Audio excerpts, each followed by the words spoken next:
he doesn't have time to really think about me as a total person. I feel a lot of times when you go to the doctor, you'll list symptoms and they won't listen to them because they'll hear the first one and they'll start thinking in their head what the diagnosis is. I think our healthcare system is about money and not about health.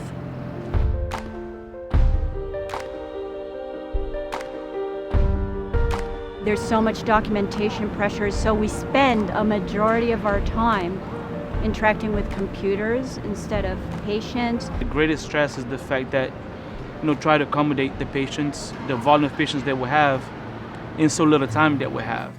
This is why the work of the Schwartz Center to protect and preserve compassionate care is so critical. I should know. Back in 2004, I was very busy working as a professional guitarist in New York City until I had a massive stroke in the middle of a performance. My wife was pregnant at the time. For a year and a half, I was in a minimally conscious state. Hard to believe that's really me. But thanks to a team of extraordinary caregivers, I recovered and met my daughter for the first time. Now I'm living an independent life again, playing music and even driving. More than 80% of recently hospitalized patients say compassionate care can make a life or death difference. I could not agree more. The Schwartz Center wants to ensure that compassion will be universal in healthcare. We all deserve the kindness that can make the unbearable bearable, as Ken Schwartz eloquently wrote. The center that bears his name aims to strengthen relationships between caregivers and patients.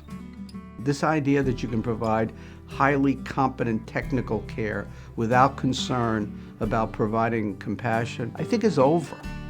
I have never found an organization like the Schwartz Center, never. The Schwartz Center Rounds is the signature program, spanning hundreds of sites across the U.S. and in the United Kingdom. 86% of participants say the rounds made them feel more compassionate towards patients and families. What the rounds do is create an opportunity for doctors, nurses, social workers, and other caregivers to come together and explore the side of clinical care which we really have no place else to do. To talk about what it means to be caring for a colleague, what it means to be taking care of a patient who's facing end-of-life experience, what it means to make a mistake and to recognize that and to move on and still provide outstanding care to patients. Meanwhile, we are transforming our mission into a movement called the National Consensus Project. We at the Schwartz Center have to elevate compassionate healthcare to a national priority to make it a fundamental element in the design of systems of care, the provision of healthcare, the measurement of healthcare quality, patient outcomes, and the education of all healthcare professionals.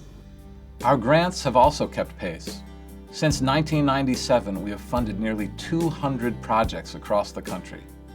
I think the Schwartz Center should just ramp up in these very challenging times in healthcare, try to expand their reach, impact more people, and certainly at the end of the day, the Schwartz Center and the rounds and all of the work that they do really enable patients to receive the care that they need and deserve.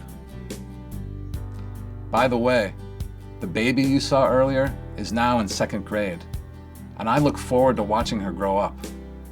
As I know firsthand, there is an urgency to this work. We can and must build systems that provide compassionate care. The well-being of each and every one of us depends on it.